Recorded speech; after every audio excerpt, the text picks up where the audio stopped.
नमस्कार, स्वागत है आप सभी का ईटी नाउ स्वदेश की खास पेशकश टैक्स महाकुंभ में। दुनिया में सबसे मुश्किल काम है इनकम टैक्स को समझना। ये मशहूर कोट है दुनिया के महानतम वैज्ञानिकों में से एक रहे एल्बर्ट आइंस्टाइन का, यानी आम इंसान हो या सबसे दिमागदार लोग, टैक्स से सभी का सिर दर्द होता है। सरकार तमाम टैक्स सुधार करके व्यवस्था को सरल बनाने की कोशिश करती रही है, लेकिन अब भी समग्रता में टैक्स की समझ बहुत कम है। ईटी नाउ स्वदेश की मेगा कवरेज टैक्स महाकुंभ का मकसद आज टैक्स से जुड़े तमाम कंफ्यूजन को दूर करना है और आपको सशक्त करना है कि ताकि आप छोटी मोटी मुश्किलों के लिए हमेशा किसी एक्सपर्ट की तलाश नहीं करें। अगले कुछ घंटों तक हम देश में टैक्स ढांचे की चर्चा करेंगे, परत दर परत टैक्स को समझेंगे और ये जाने की कैसे टैक्स की समझ बढ़ाकर आप अपनी सेविंग बढ़ा सकते हैं और जीवन आसान कर सकते हैं।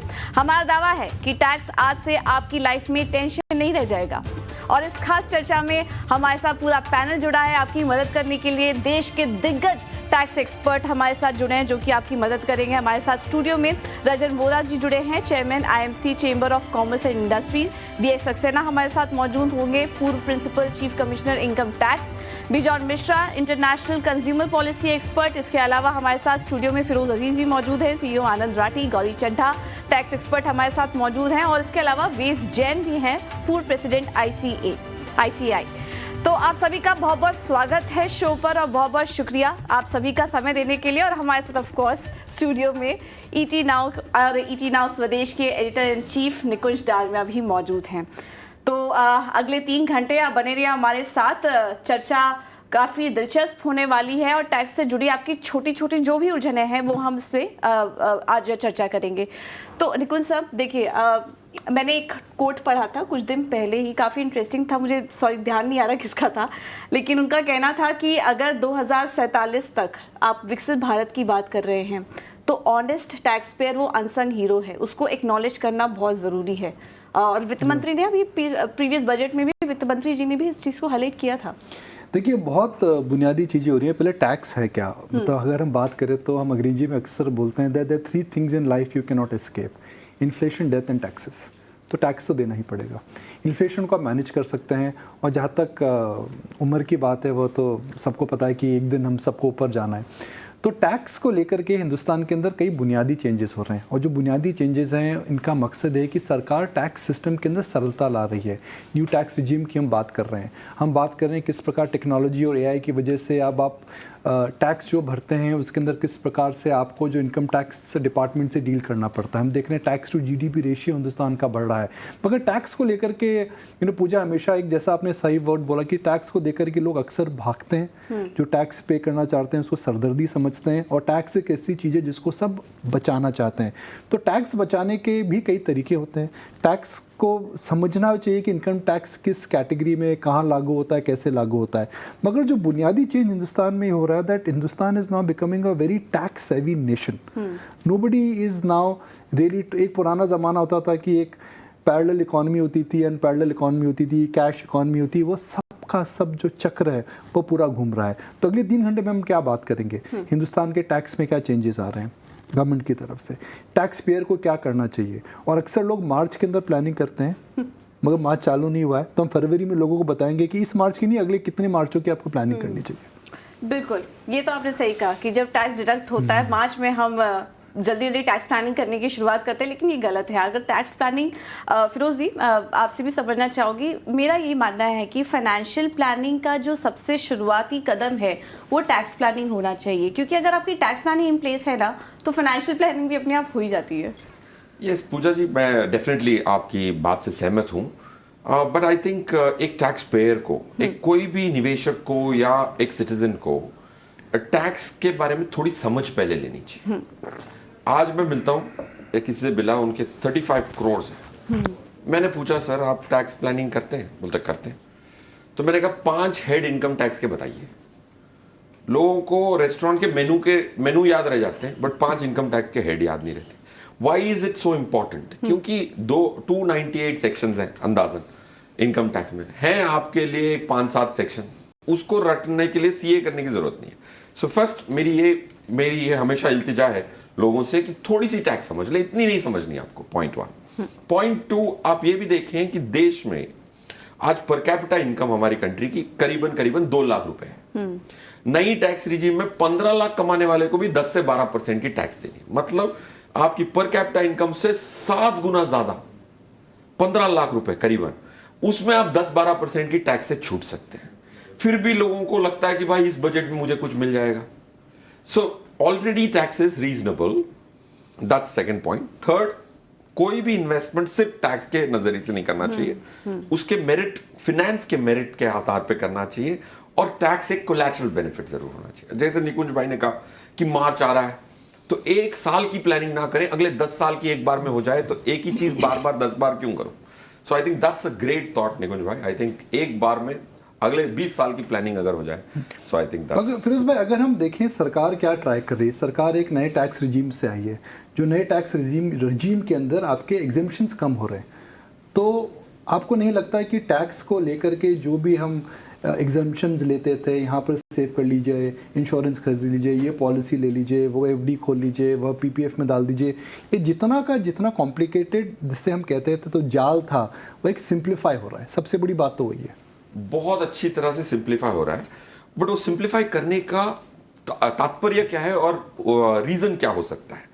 अगर हम देखें, इंडिया में पहले इन्वेस्टमेंट होती थी, टैक्स के चक्कर में लोग इंश्योरेंस पॉलिसी खरीद लेते थे। आज ऐसा नहीं है। ऐसा क्यों हो रहा है? क्योंकि एजुकेशन पे पहले 10 साल फोकस हुआ। 2013 से सेबी ने कहा कि भाई इन्वेस्टर एजुकेशन बजट निकाला जाए, उसका कुल मिला के 8-9 हजार करोड़ खर्च हुआ है। तो अब लोग स्मॉल कैप फंड में 3,000 करोड़ की एसआईपी कर रहे हैं, उसमें तो कोई टैक्स बेनिफिट नहीं है। तो लोगों को पहले एजुकेट किया कि भाई तुम्हें टैक्स की इंसेंटिव से इन्वेस्टमेंट नहीं करनी, एजुकेट कर लिया, फिर इंसेंटिव निकाल के सिंप्लीफाइड टैक्सेशन दी, और उसमें रेगुलेटर ने बहुत अच्छी चीजें की हैं। सीबीडीटी ने एक सर्कुलर निकाला था, वो देखिए, वो लैंडमार्क सर्कुलर था मेरे हिसाब से, एक मैसेज के लिए 2016 फरवरी में। वो ऑलमोस्ट 80% विवाद को सॉल्व कर सकता था। सो आई थिंक एक क्रोनोलॉजिकल ऑर्डर देखा जा रहा है, एजुकेट किया, फिर विवाद सॉल्व किए, फिर simplicity lie. I think that's the right chronological order. बिल्कुल। राजन जी, आपसे भी समझना चाहेंगे, अब टैक्स पेयर की अभी तक क्या क्या दिक्कतें हैं, क्या क्या कंसर्न है? आप तो बात भी कर रहे होंगे और आप जुड़े भी होंगे काफ़ी क्लोजली उनसे, अभी भी उन्हें एड्रेस करने की ज़रूरत है। आपको क्या लग रहा है, क्या चैलेंजेस आ रहे हैं टैक्स पेयर के सामने, स्पेशली ऑनेस्ट टैक्स पेयर के सामने? न पूजा, बहुत बराबर बात किया, पर ज़रा मेरा हिंदी इतनी अच्छी नहीं है, तो मैं थोड़ा इंग्लिश में थोड़ा बात करूँगा। You are very right कि the way government is addressing, and as Firoz also rightly mentioned, कि government is heading towards simplicity of tax. That is what is happening. More and more technology-driven tools are being used by the government, and because of a common man, almost about 97% of the common man who are having not a business income or corporate income, they are really getting comfort as to you file the return within 15 days time, आपका return process होके आपको refund आ जाता है, कि tax demand है तो लिखा जाता है। At least that is a great achievement which is been happening, and that's a simplicity I think everybody was looking for, and your interaction with the tax office has gone down considerably. I think that's a great relief, which is what is I think the great achievement what is being achieved. I think a lot of steps have been taken by the government in last few years to simplify, as Firoz rightly mentioned, ki simplify, first make you understand, simplify, and then strictly follow the rules. I think if we do all these through things, I think the life is much easier. पूजा, एक मैं बात वही बोलना चाहूँगा that the world is getting more and more complex. But I think India एक जगह है जहाँ पे the tax system is getting more and more simplified. अब देखिए दुनिया कितनी कॉम्प्लेक्स हो चुकी है। हम एआई की बात कर रहे हैं, हम मशीन लर्निंग की बात कर रहे हैं। अगर यूक्रेन में कुछ होता है तो चावल के दाम यहाँ बढ़ जाते हैं, अगर अमेरिका में कुछ हो जाता है तो सीधा प्रभाव इकोनॉमी पे पड़ता है। The world is getting very very complex, very very connected and very very hard to call. मगर टेक्नोलॉजी, इंटेंशन, रूल्स, एजुकेशन, कुल मिलाकर के हिंदुस्तान का जो टैक्स रिजीम है, मैंने पहली बार इतना सिंपल टैक्स रिजीम देखा है, और शायद हिंदुस्तान में इतना सिंपल टैक्स रिजीम है। मैं दूसरी कंट्रीज़ के टैक्स रिजीम देखता हूँ, इतने सेक्शन हैं, इतनी धाराएं हैं, तो वहाँ का जो टैक्स रिजीम है I think it is favour of lawyers and CAs more. आम आदमी के लिए है ही नहीं वहाँ पे कुछ। बिल्कुल, और सरकार कोशिश भी कर रही है। देखिए, न्यू टैक्स रिजीम लाने की बात इसलिए की जा रही है, उसको और अट्रैक्टिव बनाने की बात की जा रही है, क्योंकि सरकार का मकसद ये है कि उसको सिंप्लीफिकेशन करना। हमारे साथ गौरी चड्ढा भी मौजूद हैं, टैक्स एक्सपर्ट, वो भी हमारे साथ मौजूद है दिल्ली से। गौरी जी, बहुत बहुत धन्यवाद आपका समय देने के लिए। ये न्यू टैक्स रेजीम और ओल्ड टैक्स रेजीम पर आपसे राय लेना चाहेंगे। इसको लेकर भी काफ़ी सारी कंफ्यूजन है टैक्स पेयर के दिमाग में। हालांकि कोशिश तो की जा रही है सरकार की तरफ से कि इसको अट्रैक्टिव बनाए, लेकिन वहीं दूसरी तरफ डिडक्शन नहीं मिल रहा है, एग्जेम्पशन नहीं मिल रहा है। तो आपको क्या लग रहा है, क्या वाकई थोड़ा अट्रैक्टिव बनाने की ज़रूरत है न्यू टैक्स रेजीम को? क्या कुछ सरकार को और करना चाहिए, और क्या टैक्स पेयर ये जो ओल्ड टैक्स रेजीम से जो लॉयल्टी है वो छोड़ पाएगा? देखिए, इसमें 2-3 चीजें आती हैं। सबसे पहले तो इतने सालों से हम एक रेजीम देख रहे थे जहाँ पे हमारे टैक्स पेयर्स को आदत थी कि हम कोई भी खर्चा कर रहे हैं, जैसे बच्चों की ट्यूशन फीस दे रहे हैं या हाउसिंग लोन का रीपेमेंट कर रहे हैं, तो हमें उसमें कुछ छूट मिल रही है। साइकोलॉजिकली हमें लगता था कि ये खर्चा अच्छा है, साथ में हम कुछ इन्वेस्टमेंट भी कर पाते थे। अब इन्वेस्टमेंट तो चलिए आपके हाथ में है, आप टैक्स सेविंग इन्वेस्टमेंट करें या ना करें, लेकिन ये वाले जो खर्चे हैं, हाउसिंग लोन रीपेमेंट या आपके बच्चों की स्कूल की ट्यूशन फीस या बेसिक इन्वेस्टमेंट जो आपकी, या LIC की बात करूं या मेडिकल पॉलिसी की, जो आप देखिए हर इंसान करता है आज की डेट में, लेकिन जब वो करता है अब उसको वो टैक्स की छूट नहीं मिल रही। तो कहीं ना कहीं मुझे लगता है टैक्स पेयर्स को वो छूट जाते हुए देख के बहुत अच्छा तो नहीं लग रहा। लेकिन अगर मैं बात करूं नई रिजीम की, डेफिनेटली यहाँ पे टैक्स के रेट्स काफी कम हैं और 15-20 लाख की इनकम वाले को भी बहुत कम टैक्स देना पड़ रहा है। लेकिन यहाँ पे थोड़ी सी कंफ्यूजन है। कंफ्यूजन ये है कि जैसे अभी फिरोज जी ने भी कहा कि आप अगले 10 साल तक की टैक्स प्लानिंग और इन्वेस्टमेंट्स अपनी देख के चलिए, तो थोड़ी सी क्लैरिटी मुझे लगता है सरकार की तरफ से आनी चाहिए, क्योंकि अगर हमें आगे तक की प्लानिंग करनी है तो हमें ये तो पता होना चाहिए कि हमें इन्वेस्टमेंट अगले 2-3 साल में भी करने की जरूरत है कि नहीं है। जैसे मैं बात करूं कुछ यूलिप पॉलिसीज की, हालांकि आजकल मुझे नहीं पता कितने लोग यूलिप ले रहे हैं, बट आज भी यूलिप जैसे कुछ प्लान्स हैं जहां पे आपने अगर आज इन्वेस्टमेंट कर ली तो अगले 5-10 साल तक आपको करना है और उसमें आपको ATC का या कोई आपको छूट मिल रही है। लेकिन क्या वो आपको अगले साल करने की जरूरत पड़ेगी या उसके अगले साल करने की जरूरत पड़ेगी? क्या सरकार ओल्ड रिजीम को हटा देगी और सिर्फ न्यू को रखेगी? फिर तो आप करना चाहें तो भी नहीं कर पाएंगे। तो मुझे लगता है सरकार को जो सरकार की इच्छा है वो मुझे ये दिखती है कि न्यू रिजीम को मेन रिजीम बना के ओल्ड को धीरे धीरे फेज आउट कर देंगे। लेकिन यहाँ पे क्लैरिटी होनी चाहिए कि कितने साल बाद हम इसको खत्म करेंगे, अगर खत्म करेंगे, और नहीं करेंगे तो आप बताइए कि हम इसको खत्म नहीं करेंगे, ये दोनों रिजीम चलती रहेंगी और आप कभी भी इसमें कोई भी रिजीम जो है चूज कर सकते हैं। तो मुझे लगता है यहाँ पे थोड़ी सी क्लैरिटी चाहिए। इसी के साथ साथ थोड़ी सी अवेयरनेस और कि जो टैक्स पेयर्स हैं उनको थोड़ी सी इन्वेस्टमेंट अपनी करनी चाहिए, क्योंकि मुझे लगता है कि ओल्ड रिजीम हटने के बाद अब न्यू रिजीम में लोग इन्वेस्टमेंट जो एक फोर्सफुल इन्वेस्टमेंट करते थे वो नहीं करेंगे। तो यहाँ पे मुझे लगता है कि सरकार को थोड़ी अवेयरनेस और लानी चाहिए कि आपको अगर डिडक्शन नहीं भी मिल रही तो भी आपके लिए इन्वेस्टमेंट करके अपनी वेल्थ क्रिएशन करना बहुत जरूरी है।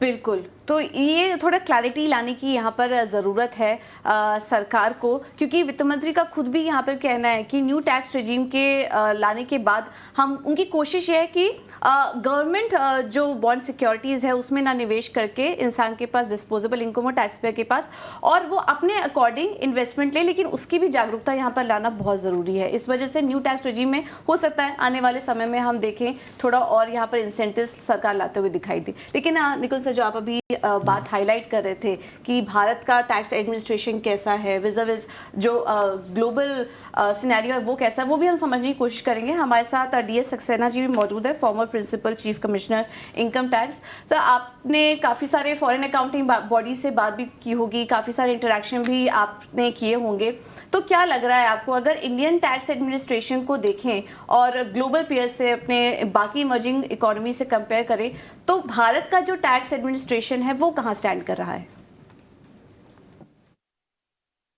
इस बात को मैं गारंटी से कह सकता हूं कि हम लोगों का टैक्स एडमिनिस्ट्रेशन अगर आप और देशों की तुलना करिए उसके हिसाब से भी वो वर्ल्ड स्टैंडर्ड का है। हम लोगों के यहाँ हर चीज़ आज के दिन टैक्स पेयर्स को ऑनलाइन अवेलेबल है। अगर आप पहले आज से 15 साल पहले का देखें तो रिटर्न जमा करने के लिए बड़ी लंबी लाइनें होती थी, टैक्स जमा करने के लिए बड़ी लंबी लाइन होती थी, घंटों लोगों को खड़े रहना पड़ता था, लेकिन आज के दिन आप घर बैठे ये दोनों काम कर सकते हैं। फिर अगर हम और देखें तो हम लोगों का जो टैक्स सिस्टम है वो ज़्यादा इक्विटेबल है, मतलब सबके लिए एक समान है। जैसे कई सारी कंट्रीज हैं, जैसे यूएसए है, उसमें जीरो से अगर एक डॉलर की इनकम हो तो भी टैक्स लगता है। और अगर आप उनका टैक्स कलेक्शन देखें तो जो इंडिविजुअल लोग जो टैक्स देते हैं इंडिविजुअल, और जो कंपनीज टैक्स देती हैं, तो इंडिविजुअल्स लोग कंपनीज से बहुत ज़्यादा टैक्स देते हैं, जबकि उनके यहाँ बहुत बड़ी बड़ी कंपनीज हैं।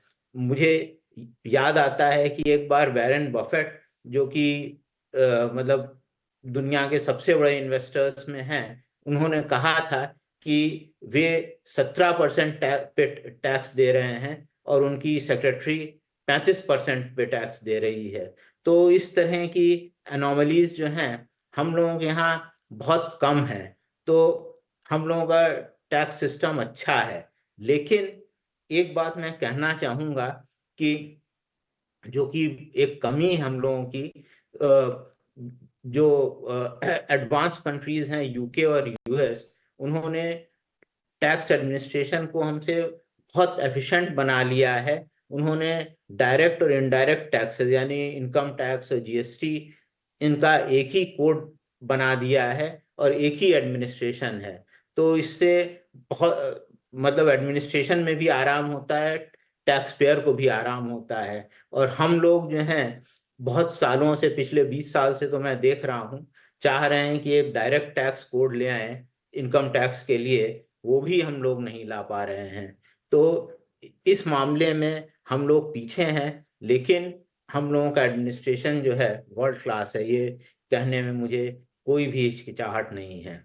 बिल्कुल। तो काफ़ी अच्छा टैक्स सिस्टम है अगर दूसरे देशों के मुकाबले कंपेयर करें। कुछ चीज़ें करने की ज़रूरत है, देखिए हर चीज़ परफेक्ट नहीं होती, हर देश परफेक्ट नहीं होता, तो टैक्स सिस्टम को भी यहाँ पे परफेक्ट करने की ज़रूरत है। उसमें थोड़ा समय लगेगा, लेकिन उस तरफ हम बढ़ रहे हैं धीरे धीरे।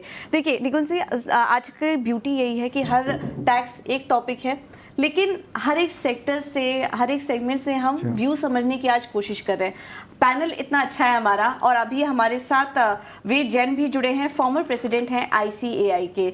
सर आपका भी बहुत बहुत धन्यवाद आज समय देने के लिए। तो जब टैक्स की बात होती है तो CA की राय भी काफ़ी इंपॉर्टेंट हो जाती है यहाँ पर देखना, क्योंकि एंड ऑफ द डे वही सारी चीज़ों को, सारे जो कंसेप्ट हैं, जो नॉर्म्स हैं, उनको समझ के आसान भाषा में एक टैक्स पेयर तक लाने की कोशिश करते हैं। ICAI का रोल यहाँ पर कितना इंपॉर्टेंट हो जाता है? किस तरह के प्रोग्राम और ट्रेनिंग आप पहले भी कंडक्ट करते हुए आए हैं, इसके बारे में कुछ बताइए। और अब जिस तरीके से नए नए नियम और टैक्स सिंप्लीफिकेशन की तरफ वित्त मंत्री का फोकस बढ़ रहा है, और क्या करने की जरूरत है? देखिए, टैक्स लॉ हर कंट्री में कॉम्प्लेक्स होते हैं, बहुत मुश्किल होते हैं समझना। और चार्टर्ड अकाउंटेंट फ्रेटर्निटी इंडिया में एक ऐसी फ्रेटर्निटी है जो कनेक्ट है टैक्स पेयर और टैक्स एडमिनिस्ट्रेशन के बीच में। जो कानून हर साल बन के आते हैं, उस कानून की समझना और एक टैक्स पेयर को समझाना और उसका कंप्लायंस कराना, उसमें एक बहुत बड़ा रोल चार्टर्ड अकाउंटेंट का। एक एग्जांपल आप 2017 से लगा सकते हैं कि जब GST आया और वो अपने आप में नया लॉ इतना कॉम्प्लेक्स था, उसका कंप्लायंस आज की डेट में इम्प्रूव करने में चार्टर्ड अकाउंटेंट फ्रेटर्निटी ने बहुत बड़ा एक रोल प्ले किया। ICAI का जो रोल है, institute of chartered accountant of India का, वो अपने आप में इतना महत्वपूर्ण है कि वो एवरी डे इतने प्रोफेशनल एजुकेशन प्रोग्राम ड्राइव करता है प्रोफेशन के लिए। शायद आपको आइडिया होगा कि हर चार्टर्ड अकाउंटेंट जो भी इंस्टीट्यूट का मेंबर है, उसको एक साल के अंदर 45 घंटे मिनिमम कंटिन्यूइंग एजुकेशन के प्रोग्राम अटेंड करनी जरूरी है, ट्रेनिंग प्रोग्राम अटेंड करनी जरूरी है। आज की डेट में लगभग 4 लाख मेंबर हैं और देश में एक दिन में कम से कम, ज्यादा नहीं तो 50 से 60 प्रोग्राम डेली होते हैं, और वीकेंड पे कम से कम 100 से ज्यादा प्रोग्राम चल रहे होते हैं विभिन्न सिटीज में, विभिन्न टाउन्स में इसके बारे में।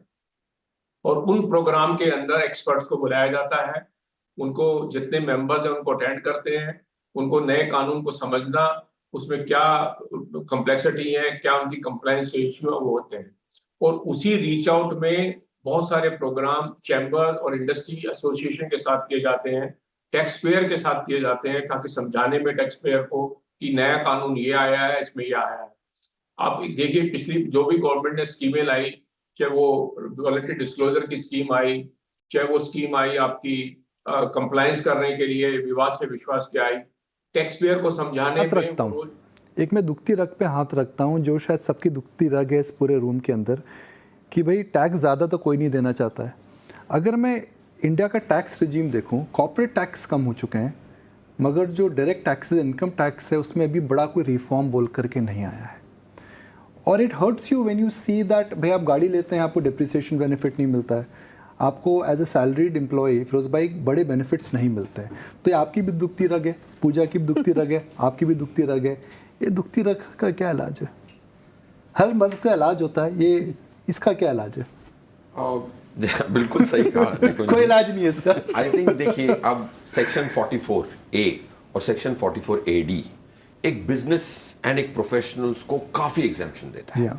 अगर आप एक छोटा बिजनेस है, आपका टर्नओवर 3 करोड़ के नीचे है और आप पूरे कैश रिसीट्स नहीं लेते और बैंक अकाउंट क्रेडिट लेते, तो 6% की टैक्स देनी पड़ती। 6% को प्रॉफिट मान के आपको एक P&L भी मेंटेन नहीं करना पड़ता। अगर आप एक प्रोफेशनल हो, 75 लाख तक कमा रहे हो, तो आपको टैक्स नहीं देना पड़ता, मतलब इतनी 30-35% की रेट में।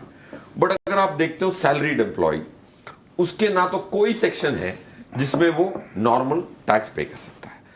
आज अगर आप देखते हैं इनकम टैक्स की जो लेटेस्ट डेटा है, उसमें प्रॉब्लम क्या है कि लोग बाग जो एग्जेम्पशंस यूज कर लेते हैं, वो अपनी टैक्स को इतना बचा लेते हैं कि गवर्नमेंट के पास एक ही सीधा बंदा होता है जो सैलरीड एम्प्लॉय है, उसकी EPFO में पूरी डिटेल है, उसमें कहीं कोई सब्जेक्टिविटी नहीं है, तो उसको टैक्स ज्यादा। मैं रुमाल नहीं निकाल रहा हूँ, इतने आंसू आते हैं जब ऐसा कोई बोलता है। करेक्ट। आप देखिए 15 लाख से ऊपर कमाने वाले इंडिया में 15-20 लाख लोग ही हैं। जी हाँ।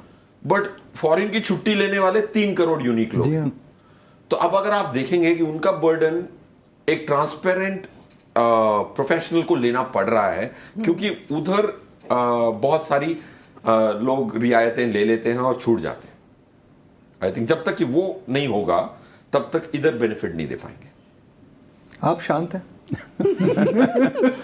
नहीं, बराबर है। आप जो whatever I think Firoz said was very right. क्या हो रहा है कि majority tax is collected from the, if you see the total percentage of tax, individuals pay quite high tax. It was almost up to 43% up to the last year. Now it is brought down to 39%. As against that, as you rightly said, corporate is paying much lower tax. Yeah. It is 30% or 25%. Some new companies were paying only 15% tax. But we have to keep in mind, जहाँ declared dividend करते हैं, तो उसके dividend भी ऊपर tax है. So you have to see ultimate chain effect of that taxes. And ultimately, share के हाथ में आता है कितना टैक्स पेमेंट के बाद वो हाथ में पैसा आता है। आप STT देते हैं, आप लॉन्ग टर्म देते हैं, आप शॉर्ट टर्म देते हैं, बिजनेस इनकम पे टैक्स है, GST टैक्स है, टैक्स ही टैक्स है, कमाई। So all this put together taxes are quite heavy. So I am saying salary, but I fully agree with you, salaried class is the most hit class because that's a direct sources which gets immediately deducted, and there are वहाँ कोई नहीं। Professional के लिए जैसे किया कि there are some exemptions, presumptive taxation, वो salary class में कोई नहीं। And exemptions slowly they are withdrawing all the exemptions, whether it is salary, whether it is housing loan का है, कोई all those exemptions are slowly withdrawn. To purposes, you have been given option till now, at least you select either old regime or new regime. But new regime is not becoming attractive because people, those who are claiming exemption up to 3.5 lakh rupees on these various exemptions, they can't, they won't like to go for a new regime. So that is how it is. And a proper study is required to be done, because what is happening, stakeholders are not involved while taking these decisions. These decisions are taken little more one-sided without involving the who are really getting affected. I think that's the main purpose.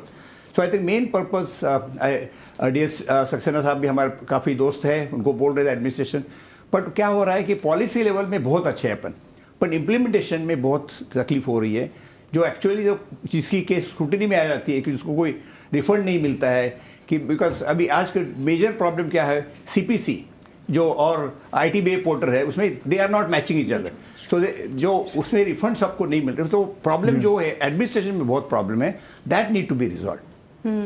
हमारे साथ बेजॉन मिश्रा भी मौजूद हैं, international consumer policy expert भी हमारे साथ जुड़ चुके हैं। और क्योंकि जीएसटी और कॉर्पोरेट्स की बात हो रही है, सर आपसे भी समझना चाहेंगे, क्योंकि काफ़ी सारे छोटे कारोबारी भी हैं इस वक्त हमें देख रहे हैं, और ऐसे में सरकार ये भी कोशिश कर रही है कि स्टार्टअप्स के लिए भी ईज ऑफ डूइंग बिजनेस ऐसा माहौल क्रिएट हो, टैक्स हेवन उनको दिया जाए। अगर उनके संदर्भ में बात करें, एमएसएमईज को और ज़्यादा इंकरेज करने के लिए, छोटे कारोबारियों को इंकरेज करने के लिए, स्टार्टअप्स जो हो गए, और क्या कुछ कदम सरकार उठा सकती है? देखिए, हम अपना एमिनेंट पैनलिस्ट को बहुत गौर से सुने और वो लोग करीब करीब सारे इश्यूज को कवर कर चुके। हम केवल एक ही चीज कहना चाहेंगे as a person coming from the users perspective, citizens perspective, हम ना ओल्ड एंड न्यू रिजीम समझते हैं। हम केवल एक ही चीज समझते हैं, एफिशिएंट एंड इनएफिशिएंट टैक्सेशन।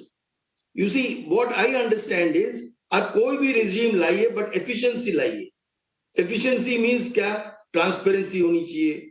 हमको पता लगना चाहिए कि हमारा टैक्स का पैसे किस ढंग से खर्चा हो रहा है, उसका इवैल्यूएशन कैसी होता है, उसका मॉनिटरिंग कैसी हो रही है, कैसे हम और इम्प्रूव कर सकते हैं सालाना। जब हम बजट पेश करते हैं तो किस ढंग से हम एक अकाउंटेबिलिटी लाते हैं, टैक्स पेयर्स के सामने। You see, and there is nothing as salaried class, non-salaried class, startups, ये सारे कैटेगरीज तो हैं। उस सारे कैटेगरीज को उस ढंग से एक इंसेंटिवाइज करनी चाहिए कि वो मुस्कुराते हुए टैक्सेशन दें, और वो दे भी रहा है। आप देख रहे हैं कि कैसे कलेक्शंस बढ़ रहा है। Tax collections year after year हम लोग का बढ़ रहा है, और इसलिए बढ़ रहा है क्योंकि अब लोग आना चाहता है, टैक्सेशन नेट पे आना चाहता है। उनको एक महसूस होता है कि हमको भी देना चाहिए, देश की प्रगति के लिए, देश को आगे ले जाने के लिए हमको भी टैक्स देना चाहिए। लेकिन सबसे बड़ी बात यह है कि इनडायरेक्ट टैक्स तो गरीब से गरीब आदमी भी दे रहा है टैक्स, और हम लोग को यह समझना होगा कि सारे टैक्सेशन जो कलेक्शन होता है, डायरेक्ट, इनडायरेक्ट, कस्टम्स, सारी चीजों को लेकर हम लोग ऐसा एक एफिशिएंट मैकेनिज्म लानी चाहिए कि हम लोग को सबको वैल्यू फॉर मनी मिले। इसी आज गवर्नेंस, जो डेफिसिट फाइनेंसिंग की बात होती है, जब हम लोग ऑलवेज डेफिसिट फाइनेंसिंग को कैसे घटाएं उस पे देखते हैं, डेट को कैसे घटाएं उसको देखते हैं, और उसका कोई जवाब नहीं मिलता है सही ढंग से, क्योंकि गवर्नेंस का कॉस्ट इतना बढ़ जा रहा है। और जो हम लोगों के पक्ष को लेकर आप जैसे बोल रहे हैं कंसल्टेशन नहीं होता है, नहीं, बिल्कुल कंसल्टेशन होता है। हमारे जो इलेक्टेड रिप्रेजेंटेटिव्स हैं वही लोग तो बैठकर हमारे फाइनेंशियल बिल को पास करते हैं।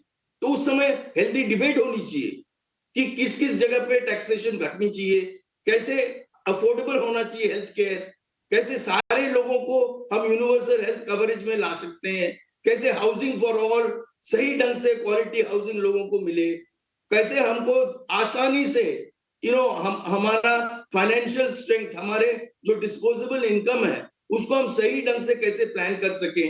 एक 24/7 हेल्पलाइन नंबर होनी चाहिए हर भाषा में। हम सोचते हैं कि the tax authorities must have a 24/7 helpline number, सारे अलग अलग भाषा में, ताकि कोई भी व्यक्ति कॉल करके समझ सके कि हम आसानी से कैसे कर सके। हर आदमी चार्टर्ड अकाउंटेंट को नहीं नियुक्त कर सकते हैं, उनके पास उतना क्षमता नहीं है। तो इसलिए सरकार को सोचना होगा कि कैसे हम आम आदमी को प्लान करा सके, उनका प्लानिंग कैसे हम सोच सके। ये सारी चीज हो सकता है जब एक विल होगा, एक पॉलिटिकल विल होगा कि लोगों का टैक्सेशन होनी चाहिए, अनिवार्य रूप से होनी चाहिए। और हम बार बार ये कहते हैं कि ये पैसे को लेकर हमारा सोशल सिक्योरिटी के बारे में सोचना बिल्कुल जरूरी है। हमारा पेंशन फंड, हमारे हेल्थ केयर, हम जो आपको बार बार बोल रहे हैं, बच्चों के एजुकेशन, ऑल दीज थिंग्स एक ट्रांसपेरेंट रूप से लाना चाहिए, जो नहीं है आज हमारे देश में। एक अकाउंटेबिलिटी होनी चाहिए जो हमारे देश में नहीं है। जी बेजान जी, मतलब कहने का मतलब ये है कि एक टैक्स पेयर भी थोड़ा जागरूक हो कि वो टैक्स को एज अ बर्डन ना देखे, एक सिविक रिस्पॉन्सिबिलिटी देखे, और सरकार की भी कोशिश रहनी चाहिए कि जो टैक्स पेयर है उनको भी एंकरेज करना चाहिए, उनको भी एक्नॉलेज करना चाहिए, समय समय पर यहाँ पर दोनों को बैलेंस करने की ज़रूरत है। जब honourable prime minister GBS forum पे आए थे तो उन्होंने एक बोला कि money saved is money earned, ठीक है, money saved is money earned. तो टैक्स कोई भी ज़्यादा देना नहीं चाहता। आप ज़्यादा देना चाहते हो कभी फिरोज भाई? नेवर। सर, कोई टैक्स ज़्यादा देना नहीं चाहता, हमारे व्यूअर्स भी ज़्यादा टैक्स नहीं देना चाहते हैं। तो आज हम एक छोटा सा प्रश्न लेते हैं कि आप क्या ऐसा कर सकते हैं कि आप मिनिमम 8 से 10 हज़ार रुपया टैक्स बचा सकते हैं। आप हमारे साथ सैटरडे को जुड़े हुए हैं, तो हम एक सिंपल सवाल पूछते हैं जो शायद मैं भी अपनी लाइफ में अप्लाई करूँगा, पूजा हम दोनों भी ट्राई करेंगे। मगर क्या कर सकते हैं कि हम 10 हज़ार रुपया मिनिमम टैक्स, 8 से 10 हज़ार रुपया मिनिमम टैक्स बचा सकते हैं। और ये सवाल जानने के लिए मुझे थोड़ा फिरोज भाई की तरफ मुड़ना पड़ेगा। सुपर निकुंज भाई, काफ़ी सारे सेक्शंस हैं जो आपको टैक्स बचत में काम आ सकते हैं, राइट? बट प्रॉब्लम क्या है कि लोगों को ऑप्टिमल टैक्स देना है, ना ज़्यादा ना कम, राइट?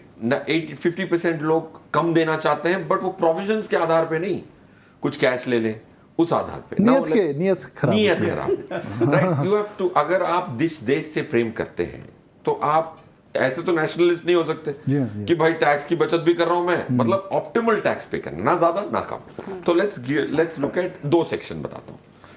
आपकी पहली, आपको क्या मिलता है कि आपको इक्विटी इन्वेस्टमेंट्स पे लाख रुपए की कैपिटल गेन एग्जेम्पशन है पर फाइनेंशियल ईयर। परिवार में 4 लोग हैं तो 4 लाख रुपए की एग्जेम्पशन है। तो आप क्या कर सकते हैं कि आपके जो भी इक्विटी इन्वेस्टमेंट्स हैं उतने की 1 लाख की प्रॉफिट बुक करें हर साल, क्योंकि आपकी कैरी फॉरवर्ड नहीं है उसमें। समझो कि मेरे इन्वेस्टमेंट्स हैं 10 स्कीमों में लाख रुपए के। अब ये पूरी स्कीमें जो है 10 लाख रुपए की 20 लाख हो चुकी है, तो मेरे पास 10 लाख की कैपिटल गेन अनरियलाइज्ड है, मैंने बेची नहीं है। तो आप एक को बेचे और वापस खरीद लें भले ही, या दूसरी स्कीम में जो बदलाव करना है वो एक हर फाइनेंशियल ईयर में एक करेंगे, तो आपके ये 10 लाख रुपए जो गेन बनाई है आपको वो टैक्स एग्जेम्पशन मिल जाता है। तो काफी सारे लोग एक ही साल में 3 लाख बुक करते हैं। तो मैंने कहा भाई अब 1 लाख की एग्जेम्पशन है आपकी, बाकी 2 तो वेस्ट हो गए।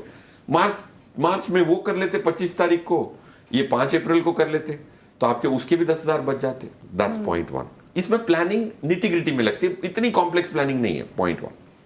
दूसरा एक सेक्शन बहुत अच्छा इंटरेस्टिंग सेक्शन है जहां क्लबिंग प्रोविजन अवेलेबल नहीं है, मतलब नहीं है, जो सेक्शन 64 है। उसमें अगर मेरे पास एक मेजर चाइल्ड हो, समझो कि आपके इक्विटी इन्वेस्टमेंट्स हैं, आप खुद बेच सकते हैं, या अगर आपका जो इक्विटी इन्वेस्टमेंट है अगर आपके पास मेजर चाइल्ड हो 18 साल की उम्र के ज्यादा, तो क्लबिंग प्रोविजन एप्लीकेबल नहीं है। तो वो इन्वेस्टमेंट्स बेचने से पहले आप अपने कॉलेज गोइंग किड को दे सकते हैं, उनमें तो कमाई है नहीं। जी। और बेच के गिफ्ट देने के बाद अगर वो बेचेंगे तो 0 टैक्स में भी आ सकते हैं, क्योंकि 5 लाख तक तो टैक्स ही नहीं है, 7 लाख तक ऑलमोस्ट टैक्स नहीं है।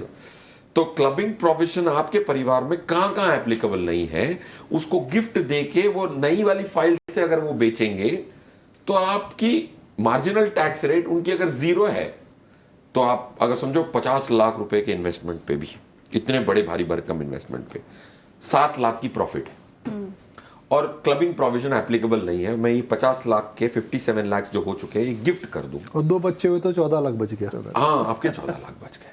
लोग अपनी फाइल में बेच के फिर उनको गिफ्ट देते हैं कैश में, तो फिर टैक्स आप यहाँ भरना ही पड़ेगा, आपकी फाइल है। तो you will have to learn, and I personally think अगर हम शुरुआत इससे करेंगे, ये कॉम्प्लेक्स है, तो सामने वाला पहले ही स्विच ऑफ हो जाएगा। मेरे हिसाब से सिंपल है, सिंपल करने की जरूरत है, और सिंपल करने के लिए पहले तो आपको सिलेबस छोटा करना पड़ता है। इतनी बड़ी बड़ी मोटी बुकें डरा देती हैं। सिलेबस को छोटा कर लें, 5 सेक्शन 1 साल में पढ़ लें। मेरे हिसाब से 2 साल में 5-5 सेक्शन पढ़ेंगे तो पूरा काम हो गया। And I highlighted section 44 highlight किया था मैंने पहले वाले कॉन्वर्सेशन में।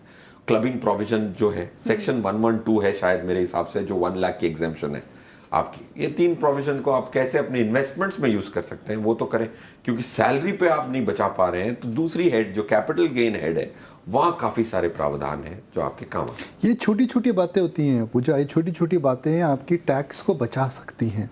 हम हिंदुस्तान में एक वर्ड बोलते हैं ना, जुगाड़, तो टैक्स के अंदर भी समझदारी का वर्ड होना चाहिए कि भाई ये आपको अवेलेबल है, ये फ्रेमवर्क में अगर आप ऑपरेट करते हैं तो आपको ही बेनिफिट्स मिल सकते हैं, तो इनको इग्नोर ना करें।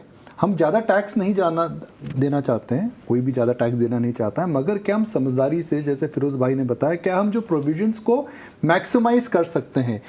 अगर मैं सिंपल उदाहरण दूं तो आपके पास गाड़ी है, अगर आप गाड़ी की सर्विसिंग नहीं कराएंगे तो आप सर्विसिंग के पैसे बचा रहे हैं, मगर गाड़ी का आपका एवरेज ख़राब हो गया तो आप क्या कर रहे हैं, पेनी वाइज पाउंड फुलिश वाली बात हो गई ना। तो वही वाली बात है यहाँ पर। बिल्कुल, तो टैक्स प्लानिंग बेहतर तरीके से करना ये काफ़ी ज़रूरी है और उसी पर आज हम चर्चा भी कर रहे हैं। गौरी, आपसे भी समझना चाहेंगे, जो कि अभी फिरोजी से सवाल पूछा कि जो हमारा दर्शक है वो तो एंड ऑफ द डे यही जानना चाह रहा है कि ये जो टैक्स कट रहा है वो बचाए कैसे। तो आप क्या सलाह देंगी, किस तरीके से प्लानिंग करनी चाहिए, स्पेशली जो हमें कुछ फर्स्ट टाइम टैक्स पेयर्स भी ये शो हम आज देख रहे होंगे, उनके लिए भी सलाह दीजिए, वो क्या करें?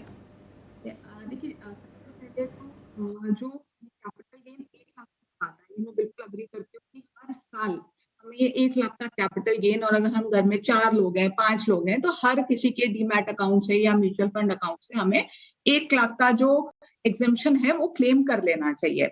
लेकिन जहां तक बात है 7 लाख की, मुझे लगता है कि यहाँ पे थोड़ा सा देखने वाली बात ये है कि अगर हम 7 लाख तक का करते हैं, जैसे हम बात करते हैं कि 18-20 साल का हमारा घर में कोई बच्चा है जो कॉलेज जाता है, तो उस केस में अगर वो 7 लाख का कैपिटल गेन अर्न करेगा तो उसको 7 लाख की इनकम पे एग्जेम्पशन नहीं मिलेगी, क्योंकि कैपिटल गेन का जो सेक्शन है वो अलग है।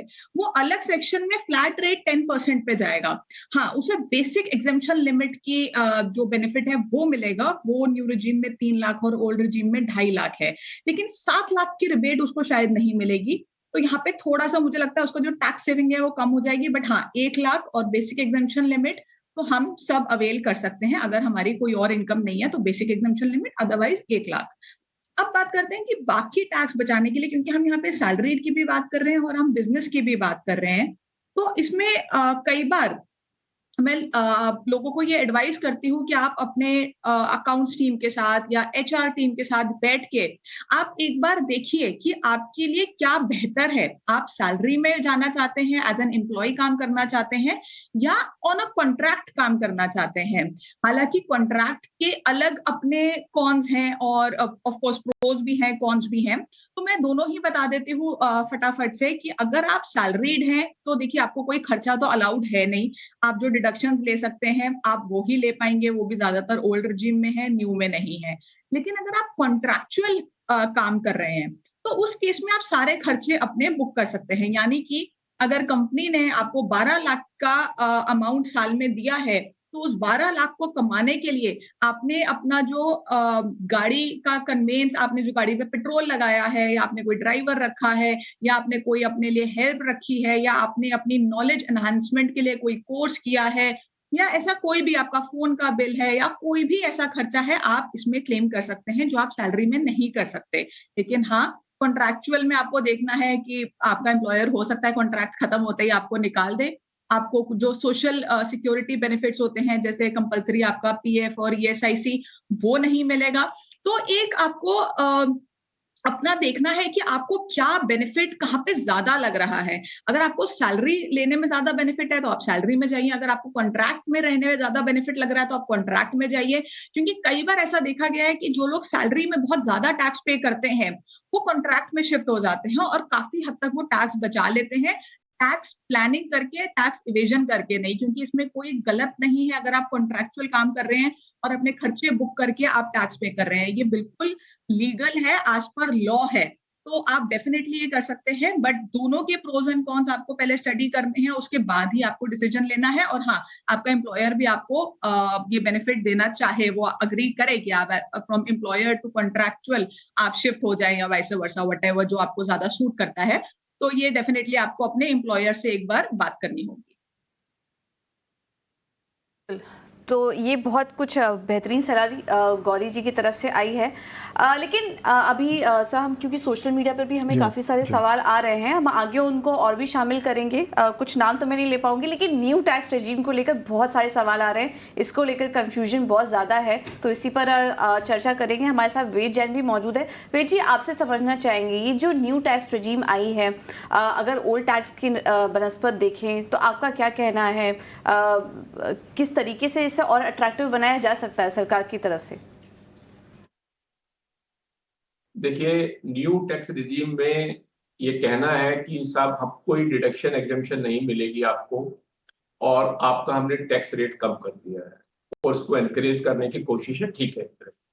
इकोनॉमी को बढ़ावा देने के एंगल से देखूं और परचेजिंग पावर हाथ में टैक्स पेयर के बढ़ाने के एंगल से देखूं तो बहुत अच्छा लगता है, क्योंकि अगर मेरी इनकम जैसे सरकार का कहना है 7 लाख है और उसको मैं टैक्स बचाने के लिए 3 लाख रुपए अगर पीपीएफ में जमा करा दूं, एनएससी ले लूं, या मैं फिर मेडिक्लेम के लिए पॉलिसी ले लेता हूं या किसी हाउसिंग लोन का ले लेता हूं, तो मेरा टैक्स नहीं बनता, तो वो परचेजिंग पावर उसके हाथ में कम होती है। तो सरकार ने कहा 7 लाख रुपए तक की आप इनकम रही है, कोई एग्जम्पशन की जरूरत नहीं, आपको टैक्स भी उतना ही लगेगा। एक तरह से बहुत अट्रैक्टिव लगता है, टैक्स पेयर का टैक्स भी कम लगता है और ऑब्लिगेशन नहीं। लेकिन इसमें 2 सवाल बड़े इंपॉर्टेंट आते हैं कि जो टैक्स पेयर को सोशल सिक्योरिटी नेट क्रिएट करना है अपने आप के लिए, उसमें कहीं ना कहीं चैलेंज आएगा। जो ये छूट दी जाती है कि आप लाइफ इंश्योरेंस प्रीमियम पे कर दीजिए या पीपीएफ ले लीजिए या फिर हाउसिंग लोन के इंटरेस्ट की छूट दी जाती है, इसके पीछे एक सोशल सिक्योरिटी क्रिएट करने का अप्रोच है। जो टैक्स पेयर टैक्स देता है वो ये उम्मीद करता है कि जब मैं सरकार को अगर टैक्स दे रहा हूं तो कल को मेरी जरूरत पड़ी तो सरकार मेरी मदद करेगी और सरकार मुझे कुछ देगी। इतने बड़े देश में 140 करोड़ देश की जनता में सरकार के लिए मुश्किल है ये कहना कि कल को जरूरत पड़ेगी तो हम आपको कुछ पेंशन या कुछ दे सकेंगे। तो उसी बातों को ध्यान में रखते हुए 1961 से आज तक जो कानून बनाया तो उसमें ये कहा गया कि आप अपनी सोशल सिक्योरिटी खुद क्रिएट कर लीजिए ईयर टू ईयर और हम आपको टैक्स में छूट देते हैं। तो इसीलिए जब आप कहते हैं एक ब्रेड अर्नर है, लोन ब्रेड अर्नर है, उसको लगता है कि कल को मुझे कुछ हो गया तो मेरे परिवार में क्या होगा, तो वो इंश्योरेंस लेता है, लाइफ इंश्योरेंस जिसे हम कहते हैं, और सरकार उसको एनकरेज करती है कि भाई ये सोशल सिक्योरिटी इसको क्रिएट करनी जरूरी है और इसलिए अगर ये 5,000 या 10,000 रुपए का इंश्योरेंस प्रीमियम देता है तो हम टैक्स नहीं लेंगे, हम उसको एनकरेज करते हैं। इसी तरह से जिसके पास आज की डेट में कोई भविष्य में कोई स्कीम बनानी है, रिटायरमेंट के लिए बनानी है प्लान, तो सरकार तो कोई आज की डेट में पेंशन नहीं देगी, तो उसको एनकरेज करते हैं कि भाई आप आज की डेट में नेशनल पेंशन स्कीम में कंट्रीब्यूट कर दीजिए सालाना कुछ, तो आपको जब 50 से 60 साल के हो जाएंगे तो आपको कुछ पेंशन मिलेगी। इसी तरह से आप सोचते हैं कि आप यंग हैं आज की डेट में और आपको सेविंग करनी है और बाद में कोई मकान चाहिएगा, क्योंकि मकान नहीं है, तो सरकार एनकरेज करती है हाउसिंग प्रमोट करने के लिए, सबका घर हो कि आप घर ले लीजिए, लोन की रिपेमेंट करेंगे तो हम इंटरेस्ट की आपको छूट देंगे। इसीलिए सरकार की बीमारी के बारे में होता है कि भाई बड़ी बीमारी होगी तो उसके खर्चे कहाँ से चलेंगे और उनका पैसे कहाँ से आएंगे, तो सरकार कहती है कि आप मेडिकल इंश्योरेंस पॉलिसी ले लीजिए, उसकी आपको छूट मिलेगी। हमारे टैक्स सिस्टम का एक और पहलू है ग्रीवियंस सिस्टम करना। जो डिस्प्यूट सिस्टम्स होते हैं इसको लेकर भी काफ़ी कंफ्यूजन है लोगों के दिमाग में और काफ़ी टैक्स पे उससे परेशान भी हैं, नियम नहीं समझ पा रहे हैं। राजीव जी, आपका क्या कहना होगा उस पर और इसमें सुधार करने के लिए और क्या कुछ करने की ज़रूरत है जो हमारा टैक्स का रिड्रेसल सिस्टम है उसे? नहीं पूजा, आपने बहुत राइट क्वेश्चन पूछा है, because 97% cases are accepted as it is, their returns are accepted, वहाँ कोई स्क्रूटनी नहीं, कोई डिस्प्यूट नहीं, कोई नहीं होता है। पर जो 3% केसेस जो सिलेक्टिव स्क्रूटनी में हो जाते हैं सब लिटिगेशन में चले जाते हैं और वो लिटिगेशन में काफ़ी परेशान हो जाते हैं, बिकॉज वहाँ क्या हुआ है कि government is a major litigator. Suppose आपने फर्स्ट लेवल में, सपोज कमिश्नर अपील के लेवल में कि डीआरपी लेवल में आप सक्सीड हो गए तो government will immediately go to the next forum, that is tribunal level, and वहाँ 80 to 85% cases are filed by the government. Government ने डेफिनेटली कुछ स्टेप्स लिए हैं कि up to certain limits cases will be not be filed but will be withdrawn by the government, but in spite of that the percentage is quite high, so that is a major difficulty. And every small case, wherever you have succeeded, you have to keep litigating, and once it gets in litigation, it goes right up to Supreme Court if it is a important question. वो एक बहुत तकलीफ का काम है। दूसरा क्या हुआ है कि कमिश्नर अपील्स फेसलेस होने के बाद में, फेसलेस के बाद में काफ़ी सुधार हुआ है असेसमेंट लेवल में, बट उसके साथ में काफ़ी दिक्कत ही बहुत आ रही है, बिकॉज वो बहुत अभी तक वो सिस्टम बराबर सेट नहीं हुआ है और जो ऑफिसर जो करते हैं उनको फुल एक्सपीरियंस नहीं है, फुल नॉलेज नहीं है और उनको they do not know what to ask question and how to see the question which are replied by the SSC. I think वहाँ काफ़ी दिक्कत हो रही है, उसके कारण काफ़ी डिस्प्यूट्स हो रहे हैं। उसके साथ में बाद में अपन CIT अपील के पास जाते हैं, कमिश्नर अपील के पास जाते हैं, कमिश्नर अपील की केसेस हो ही नहीं रही है और फेसलेस में 3 साल से कुछ गवर्नमेंट का स्टैटिस्टिक्स है 5 लाख केसेस पेंडिंग पड़ी है 3 साल से। अभी इतने केसेस आ गए तो गवर्नमेंट को तो पैसा 20% तो गवर्नमेंट रिकवर कर देती है इमीडिएटली डिस्प्यूटेड टैक्स का, बट असेसिव अटक जाता है, उसके पैसे ब्लॉक हो जाते हैं और रिलीफ नहीं मिलता है। वो सुधार करने की ज़रूरत है। टाइम बाउंड कुछ करने के लिए बहुत ज़रूरी है उसमें, और वो डिस्प्यूट रेजोल्यूशन पैनल जो करना है वो करने की बहुत ज़रूरत है। डिस्प्यूट रेजोल्यूशन कमेटी की है पर वो भी कुछ फंक्शन नहीं कर रही, अभी बोल रहे हैं शुरू करेंगे पर वो भी नहीं हो रहे, but that also only for smaller assesses. I think that is what is very essential. Dispute resolution mechanism has to be there. Again, High Court में when it goes to High Court, 10 साल तक आपकी cases आती नहीं है, admit होकर पड़ी जाती, ऐसे ही पड़ती है। इनकम टैक्स ही बोल रहा हूँ, बाकी तो सिविल के तो कितने साल लगते हैं पता नहीं, बट इनकम टैक्स के केसेस तो बाय द टाइम लिटिगेशन शुरू होता है तो by the time you reach to supreme court it takes about 13 to 15 years. Fast track करना बहुत जरूरी है। अगर मैं एक सिंपल सवाल पूछता हूँ अगेन हमारे व्यूअर्स जिसे कनेक्ट कर सके, रिफंड को लेकर के सरकार का क्लेम है कि रिफंड फास्ट ट्रैक हो चुके हैं, 15 से 20 दिन में आपको रिफंड आ जाता है, क्या ये हकीकत है या सरकार का क्लेम है? नहीं, आपने बहुत राइट क्वेश्चन पूछा है। 97% केसेस जो किसके कोई डिफरेंस नहीं है उनके 26 एज जो फॉर्म बोलते हैं और अपना जो रिटर्न भरते हैं उसमें डिफरेंस नहीं होता, 15 दिन में सब क्लियर हो जाता है। अच्छा, बट वहाँ कोई भी डिफरेंस हो गया 26 एज का जो गवर्नमेंट का रिकॉर्ड है और अपना रिटर्न में फर्क पड़ा तो then it gets into litigation and then there is very difficult to reconcile between their records and our records. ये इंडिविजुअल और कॉर्पोरेट्स दोनों में सबके लिए वही है। अगर किसी को 60-70 हज़ार रुपए का क्लेम अगर आता है तो उसको लिटिगेशन में जाना है तो सेटल होने में 2-3 साल लग सकता है, आराम से हो सकते हैं। और दूसरा क्या प्रॉब्लम है, गवर्नमेंट की दो साइड्स है, एक सीपीसी बोलते हैं जहां अपने सब रिटर्न्स वगैरह प्रोसेस होते हैं, और आईटीबी पोर्टल गवर्नमेंट का पोर्टल है और 360 डिग्रीज बोलते हैं, 360 डिग्रीज का वो पोर्टल में और सीपीसी में are run by 2 different agencies, उसके साथ तो कोऑर्डिनेशन कुछ भी नहीं है। वहाँ रिफंड दिखता है पर आईटीबी पोर्टल बोलते हैं हमको इन्फॉर्मेशन आई नहीं, हम रिफंड देंगे नहीं आपको।